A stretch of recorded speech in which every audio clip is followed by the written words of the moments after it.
Technical analysis और trading के free course की मेरी ये अगली वीडियो है। पिछली वीडियो में मैंने आपको ट्रेडिंग करना हराम है या हलाल है उस हवाले से सारी डिटेल अपनी ओपिनियन शेयर की थी।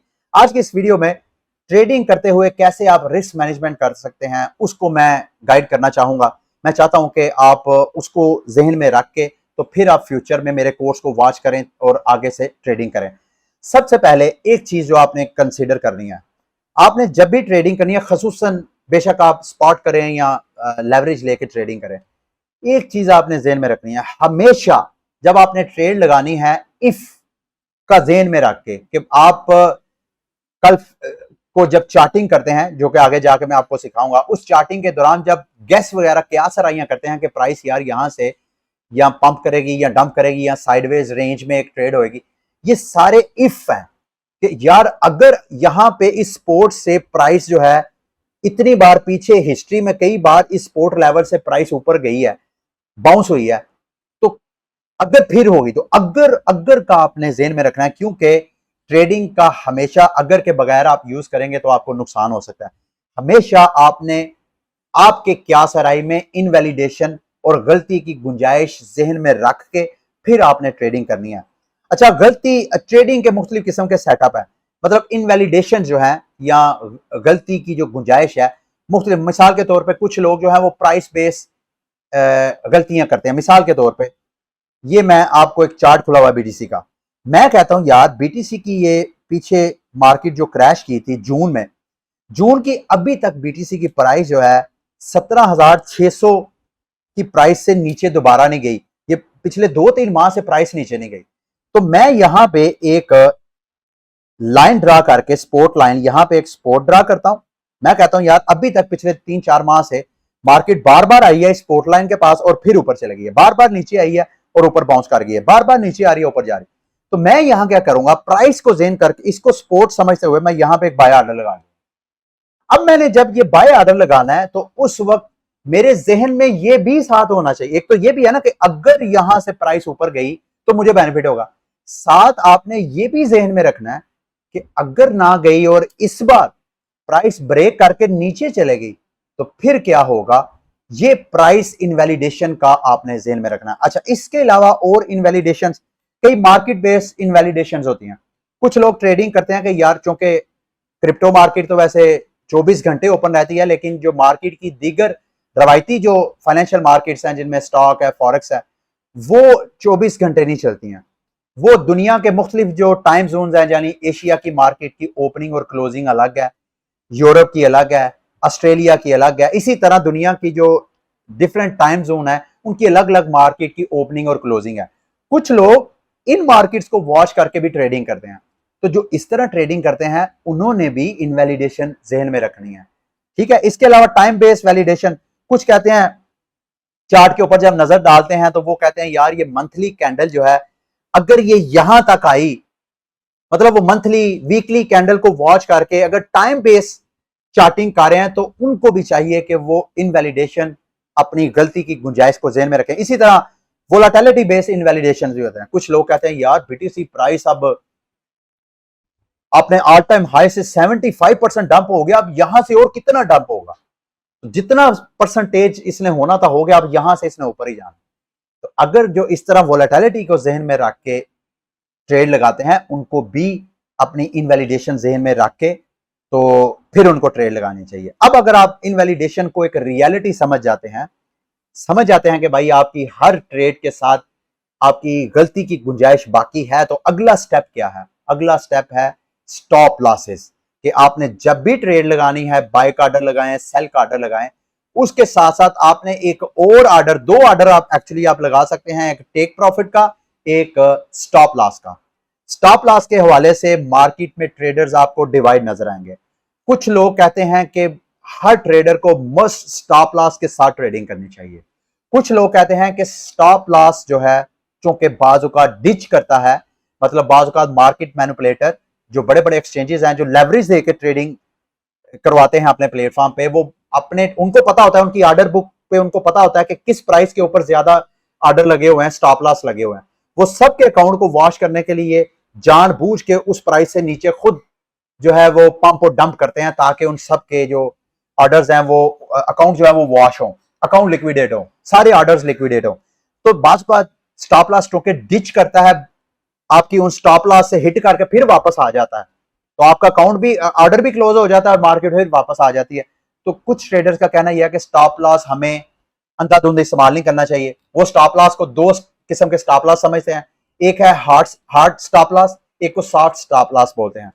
वो कहते हैं हार्ड स्टॉप लॉस में तो ये है ना कि आप एक खास प्राइस पे एक बाय ऑर्डर लगाते हैं फॉर एग्जांपल, तो नीचे अगर प्राइस जाती है आपकी, जैसे मैंने इधर आपको चार्ट पे दिखाया था कि यहाँ पे एक आप बाय ऑर्डर लगाते हैं 18,400 पे, और आपके जहन में कि यार अगर नीचे चलेगी तो ज्यादा मेरा नुकसान ना हो, मैं नीचे से एक स्टॉप लॉस भी लगाना चाहता हूं, और आप यहाँ पे 17,000 पे एक स्टॉप लॉस लगा देते हैं और उसके बाद आप छोड़ देते हैं ऑर्डर को।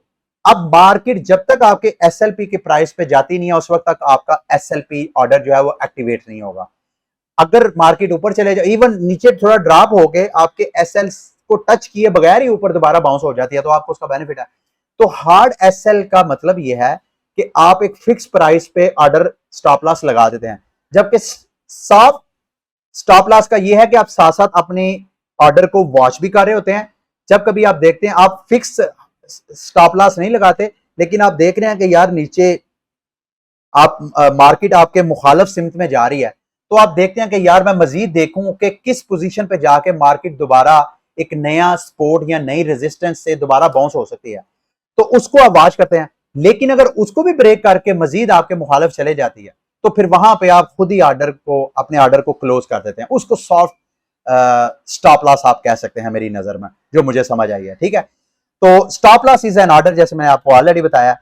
अच्छा, स्टॉप लॉस जो है इस हवाले से जो आपका कि किस जगह पे आपको स्टॉप लॉस लगाना चाहिए, इसका मुकम्मल इन्हसार आपके ट्रेडिंग सेटअप के ऊपर है, और साथ ये भी आपकी इनवैलिडेशन, मतलब आपको कितना इम्कान है कि आपका जो इनवैलिडेशन का चांस है, जो आपकी गलती का चांस है, वो कितना ज्यादा है, इसके ऊपर भी डिपेंड करता है। मिसाल के तौर पे अगर आपको लगे कि यार मुझे यहाँ पे गलती के चांस जो है बड़े कम लग रहे हैं, मुझे नहीं लग रहा मार्केट जो है मेरे अगेंस्ट जाएगी, क्योंकि ये फला इंडिकेटर, ये फला टूल्स ने मुझे सिग्नल दिया है कि बस यहां से मार्केट मेरी ही एक्सपेक्ट की गई प्राइस की तरफ जाएगी, तो यहां पे आपको ज्यादा है, तो वहां पे आप स्टॉप लॉस जो है थोड़ा ज्यादा बड़ा भी कर सकते हैं।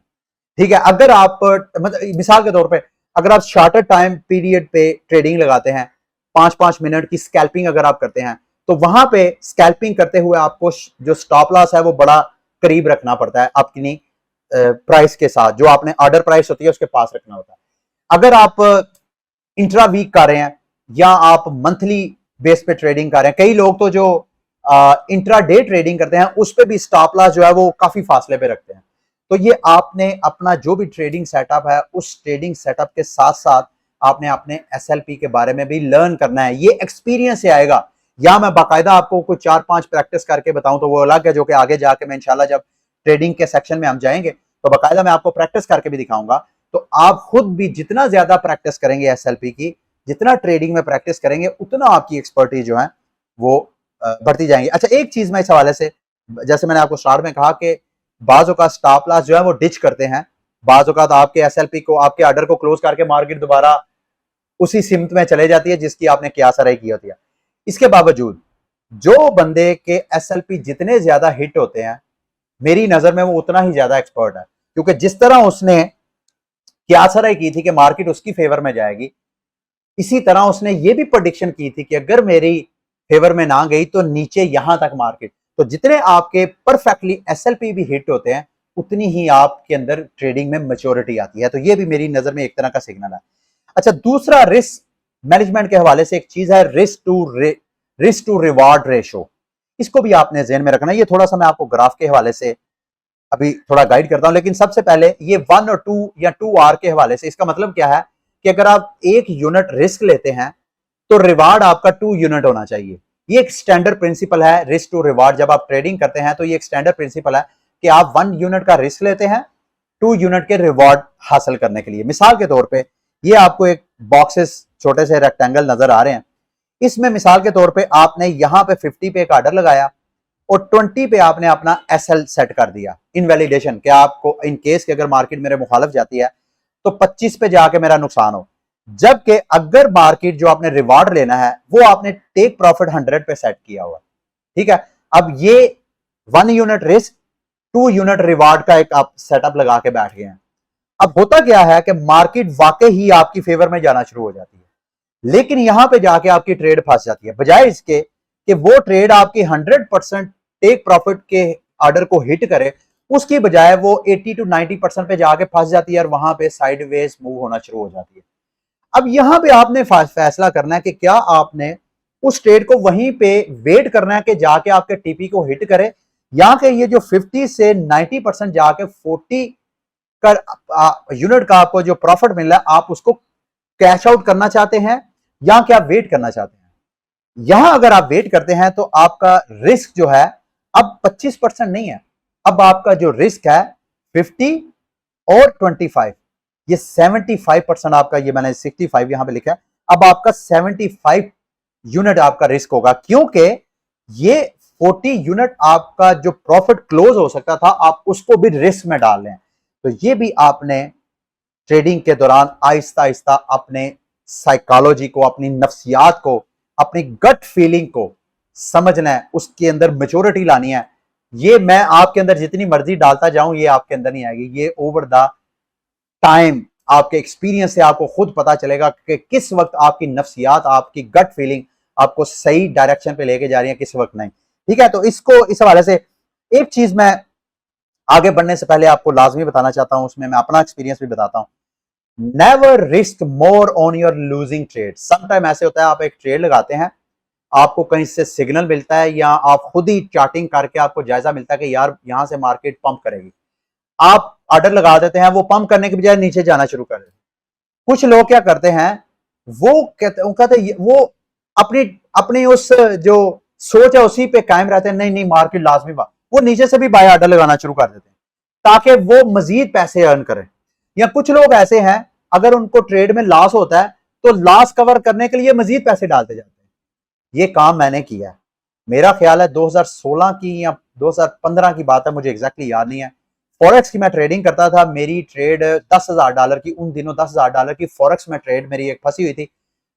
मुझे इतना याद है कि डोनाल्ड ट्रंप के इलेक्शन हो रहे थे, जब ज्यादा प्रेडिक्शन यही थी सारी मार्केट की कि हिलरी क्लिंटन इलेक्ट हो जाएगी और डोनाल्ड ट्रंप जो है वो हार जाएगा। तो डोनाल्ड ट्रंप जब इलेक्ट हो गया तो डॉलर की प्राइस जो है वो ऊपर जाने के बजाय वो गिर गई, और मैंने डॉलर बाय किया हुआ था, यूरो दे के फॉरेक्स ट्रेडिंग में कर रहा था। अब वो मैं ट्रेड होल्ड करके बैठा रहा, मैं अपने लॉस को बचाने के लिए मजीद अपना मार्जिन ऐड करता गया, यहां तक के तकरीबन 50-55 लाख रुपया पाकिस्तानी मैंने उड़ाया था उस एक ट्रेड में, और उसके बाद मैंने फॉरेक्स को कभी हाथ नहीं लगाया। तो ये आपने कभी काम नहीं करना। अक्सर लोग मुझे, जो मेरे जानने वाले हैं, मुझे कॉल करके कहते हैं मैंने फलां जगह ट्रेड फंसी हुई है, क्या करूं, क्या उसमें मजीद मार्जिन ऐड कर दूं? ना ना, मेरा मानना यह है अगर आप बिल्कुल नए नए ट्रेडर हैं तो हार्ड एसएलपी के साथ ट्रेडिंग लगाएं। और आगे जाके मैं आपको थोड़ा सा रिस्क पर ट्रेड के हवाले से भी गाइड करता हूं। जितना आपने स्टॉप लॉस लगाया है उस स्टॉप लॉस के ऊपर ही रहें। ये आहिस्ता आहिस्ता आप लर्न करेंगे, जैसे मैंने आपको कहा इफ समटाइम वर्किंग वेल। अच्छा, अगर कोई आपकी ट्रेड या कोई स्ट्रेटजी अच्छी जा रही है तो कोशिश करें कि उस पर ज्यादा से ज्यादा आप तवज्जो करें, ज्यादा से ज्यादा उसमें रिस्क लें, उस पर ज्यादा से ज्यादा बिगर साइज की ट्रेडिंग वगैरह लगाएं। ठीक है। अच्छा, सब कुछ लोग ऐसे होते हैं, यहीं पे मैं आपको जरा रेशियो रिवार्ड में, वो यहाँ पे क्या करते हैं कि वो इंतजार करते हैं कि भाई 100% जाए, और साथ वो इंतजार, अगर मार्केट वापस आना शुरू हो जाए तो ब्रेक इवन पॉइंट पे आकर ट्रेड को क्लोज कर देते हैं। ये मेरा ख्याल है ज्यादा अच्छी सोच है बनिस्बत इसके कि दोबारा आपके बिल्कुल ही स्टॉप लॉस को जाके ट्रेड हिट करे और आप 75% यूनिट जो आपने लूज कर दें। कुछ लोग क्या करते हैं कि दोबारा वेट करते हैं कि यार ऊपर यहां से आके शायद फिर मार्केट ऊपर चली जाए। जब वो उनके 50 के पास, यानी जिस प्राइस पे उन्होंने ट्रेड लगाई होती है उसी प्राइस के पास आती है, वो ट्रेड क्लोज कर देते हैं ताकि हमें नुकसान ना आए। चलो ब्रेक इवन पॉइंट पे ही ना कुछ लिया ना कुछ दिया, लेकिन हमारी ट्रेड जो है वो क्लोज हो जाए। इस तरह की ट्रेड्स भी ओवर द टाइम आप लर्न करेंगे कि आपको कितना बेनिफिट देती है। ठीक है। अच्छा, पोजीशनिंग साइज के जब आप ट्रेड लगाते हैं उसमें और रिस्क पर ट्रेड, इसमें क्या फर्क है? कुछ लोग समझते हैं शायद ये सेम है, ये दोनों मुख्तलिफ चीजें हैं। जो पोजीशन साइज होता है वो नंबर ऑफ कॉन्ट्रैक्ट्स होते हैं। जब आप एक ट्रेड लगाते हैं उस ट्रेड के अंदर कई कॉन्ट्रैक्ट्स होते हैं, जितने ज्यादा आप ट्रेड बड़ी लगाते जाते हैं आपकी पोजीशन बड़ी होती जाती है। रिस्क एक डिफरेंट चीज है, यानी जितना आपका पोर्टफोलियो है, जितना आपका ट्रेडिंग बैलेंस है, इक्विटी है, उसका कितने परसेंट आप रिस्क लेना चाहते हैं हर ट्रेड के ऊपर, तो ये भी आपने लर्न करना। मिसाल के तौर पे व्हाट इज एक्सपेक्टेड वैल्यू, जब आपने ये रिस्क पर ट्रेड, ये इस हवाले से भी मुख्तलिफ ट्रेडर्स की ओपिनियन है। कुछ लोगों का मानना यह है कि आपको पर ट्रेड के ऊपर 1 से 2% रिस्क लेना चाहिए अपने पोर्टफोलियो का। कुछ लोगों का कहना यह है कि जब आप ट्रेड सेटअप कर रहे हो तो टाइम फ्रेम को भी ज़हन में रखना है, मतलब जितना ज्यादा लंबा टाइम फ्रेम होगा, मिसाल के तौर पे एक बंदा इंट्रा वीक ट्रेड करता है या मंथली ट्रेडिंग करता है कि उसने मंथ वाइज ट्रेडिंग अपना सेटअप करना है, तो वो अगर छोटी रिस्क ट्रेड लगाएगा, मतलब वो 1% अगर ट्रेड लगाएगा तो उसको क्या प्रॉफिट मिलेगा। तो उसकी बजाय मतलब जितना ज्यादा टाइम फ्रेम होगा उतना आपका रिस्क पर ट्रेड जो है वो ज्यादा बड़ा होना चाहिए। मिसाल के तौर पे अगर आप मंथली ट्रेडिंग सेटअप लगा रहे हैं तो उस पर आप 5% 10% अपने पोर्टफोलियो का भी लगा सकते हैं, उसका भी रिस्क ले सकते हैं। लेकिन अगर आप 5-5 मिनट की स्कैल्पिंग वगैरह कर रहे हैं तो उस पर आप 10-10% का रिस्क लें अपने पोर्टफोलियो का पर ट्रेड के ऊपर, तो ये मेरा ख्याल है अपने आप को एक तरह का नुकसान देने के मुतरादिफ है। जितना कम शॉर्ट पीरियड ऑफ टाइम, जैसे मैंने कहा कि ये आप किस तरह का ट्रेडिंग सेटअप करते हैं उस हिसाब से आपने अपनी स्ट्रेटजी जो है वो लर्न करनी है। शॉर्टर पीरियड में आपने कम से कम रिस्क लेना है अपने पोर्टफोलियो का, 1% 2% मैक्सिमम। जितना ज्यादा परसेंटेज टाइम फ्रेम बड़ा करते जाएंगे ट्रेडिंग का, जितना आप ट्रेडिंग को होल्ड करना चाहते हैं उतना आप अपने रिस्क रिवार्ड को भी बड़ा करते जा सकते हैं। दूसरा, रिस्क मोर और less on number of trades, कि आप जितनी नंबर ऑफ ट्रेड्स आप लगाते जाते हैं उस हिसाब से आप अपने रिस्क को भी बड़ा और छोटा कर सकते हैं। और साथ इनवैलिडेशन, कि आपको कितना खतरा है कि मार्केट मेरे खिलाफ जा सकती है, इस हिसाब से भी आप अपने जो रिस्क पर ट्रेड है उसको मैनेज कर सकते हैं। मतलब जहां पे आपको कंफर्मेशन हो कि यार मुझे लग रहा है कि मार्केट की जो मेरी इनवैलिडेशन है वो कम से कम है, मुझे ऐसे लग रहा है कि मार्केट मेरी फेवर में जाएगी क्योंकि उसको मुझे फला जगह से इसकी कंफर्मेशन मिली है। तो इनवैलिडेशन के हवाले से जितनी ज्यादा कंफर्मेशन है आपको उतना आप बड़ा रिस्क ले सकते हैं। जितनी ज्यादा अनसर्टेनिटी है, बेयकीनी आपके अपने ट्रेड के ऊपर के पता नहीं आ रहा है, उतना आप कम रिस्क लें। ठीक है ये। और दूसरा, एक और चीज मैं जाते जाते आपको बता दूं, हैजिंग से मुतल्लक वैसे तो एक अलग से डेडिकेटेड वीडियो चाहिए, लेकिन मुख्तसर आपको बता दूं, कुछ लोग अपने रिस्क को मैनेज करने के लिए वो हैजिंग करते हैं। हैजिंग का क्या मतलब है कि मैंने बाय का एक ऑर्डर लगाया और मैंने स्टॉप लॉस नहीं लगाया, मैंने ओपन ट्रेड लगा दी। अब मार्केट मेरी फेवर में जाने की बजाय वो नीचे जाना शुरू हो गई, मुझे ये कंफर्म है कि आने वाले वक्तों में वापसी लाजमी मार्केट करेगी, तो फिर मैं क्या करूंगा, बजाय इसके कि वो मेरा अकाउंट वॉश हो, मैंने बाय का ऑर्डर लगाया था, मैं उसी एक्सचेंज पे या किसी और एक्सचेंज पे सेल का ऑर्डर लगा दूंगा। वैसे रिकमेंडेड यही है कि एक एक्सचेंज ना यूज करें, उसके फायदा यह है कि हमेशा अपने रिस्क को डिवाइड करें, अपने पोर्टफोलियो को डिवाइड करें कि एक एक्सचेंज में अगर खुदा ना खासा कोई मसला होता है तो दूसरी एक्सचेंज में आपके पास फंड्स महसूस हो। तो हेजिंग के लिए एक जगह अगर आपने बाय ऑर्डर लगाया और मार्केट आपके मुखालिफ जाना शुरू हो गई है तो आप दूसरी जगह सेल का ऑर्डर लगा सकते हैं ताकि वहां से प्रॉफिट टेकिंग करते हैं। जैसे ही आपको लगे कि मार्केट अब वापस मेरी तरफ आना शुरू हो गई है तो वो सेल वाला जो ऑर्डर था उसको क्लोज करके वहां से प्रॉफिट टेकिंग आप कर सकते हैं। ये हेजिंग एक बड़ी सेंसिटिव टॉपिक है, इसके ऊपर अलग से एक डेडिकेटेड वीडियो चाहिए होगी, मैं इंशाल्लाह आगे जाके आपको बताऊंगा। लास्ट में एक चीज मैंने आपको बताना है कि जब आपने लेवरेज ट्रेडिंग करनी है तो दो किस्म के आपके वॉलेट्स होते हैं जो कि एक्सचेंजेस आपको ऑफर करवाते हैं, जहां आप अपना कोलैटरल डालते हैं, जहां आप अपने फंड्स डालते हैं। एक को क्रॉस मार्जिन वॉलेट बोलते हैं और एक को आइसोलेटेड बोलते हैं। अगर आप न्यू ट्रेडर हैं तो मैं आपको रिकमेंड करूंगा कि हमेशा आइसोलेटेड मार्जिन में फंड्स डाल के ट्रेड करें। अगर आप क्रॉस में डालेंगे तो जब कभी आपका अकाउंट वॉश होगा, आपकी ट्रेड लिक्विडेट होगी, तो उसका इंपैक्ट आपकी सारी फंड्स के ऊपर होगा। जबकि अगर आप आइसोलेटेड रखेंगे, मतलब एक बीटीसी पे मैंने ट्रेड लेनी है, मैंने इथेरियम पे भी लेनी है, मैंने एडा पे भी लेनी है, इस तरह की सारी ट्रेड, तो मैं बजाय इसके कि एक ही क्रॉस मार्जिन वॉलेट में फंड्स डाल के ट्रेड लगाऊं और दो ट्रेड मेरी अच्छी जा रही है, एक ट्रेड अगर मेरी वॉश करती है वो मेरी उन ट्रेड के सारे अकाउंट बैलेंस को भी डंप कर देगी। उसकी बजाय रिकमेंडेड यही है कि आप आइसोलेटेड मार्जिन अकाउंट ओपन करें, वहां पे बैलेंस डाल के तो अलग से करें कि अगर बीटीसी या किसी एक खास एसेट पे आपने ट्रेडिंग सेटअप लगाया और अगर वो खिलाफ चला जाता है तो आपके सिर्फ वही फंड्स जो हैं वो लिक्विडेट हो, सिर्फ वहीं पे असर हो, ना कि आपके पूरे जो पोर्टफोलियो उस पे उसका असर हो। ठीक है, ये थी इस हवाले से मेरी आज की वीडियो। उम्मीद करता हूँ कि आज की वीडियो भी आपके लिए इंफॉर्मेटिव रही होगी। अगली वीडियो तक के लिए मुझे इजाज़त दें। अल्लाह हाफिज़।